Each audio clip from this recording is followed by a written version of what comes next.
কেউ তোমরা শুনছো নি যে আর টিভি একটু আগে একটা নিউজ দেখলাম যে হিরো আলমের নাকি অহরহ প্রস্তাব পাইতেছে যে উপদেষ্টা।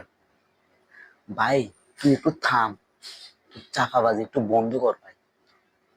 তুই একটু নিজের কথা ঠিক মতো বলতে পারস না, তুই নাকি একটু উপদেষ্টা হবি। মানে অহরহ প্রস্তাব, দুনিয়াতে আর কোনো মানুষ পাইলো না যে তোর প্রস্তাব দিছে। এটা আমি জিজ্ঞেস করতাম ভাই, তুই কি দুনিয়াতে বিসিএস ক্যাডার গুলো, যে সাংবাদিক আছে, নিউজ প্রেজেন্টার আছে, সমন্বয়ক আছে, ঢাকা বিশ্ববিদ্যালয় শত শত হাজার হাজার ছাত্র পড়ে আছে, বেকারত্ব জীবন কাটতেছে, তাদেরকে উপদেষ্টা নিয়োগ দে। এই হিরো আলমের একটা গান ভাইরাল, একটা মুভি ভাইরাল, একটা ইজ্জত নাই করে ফেলে।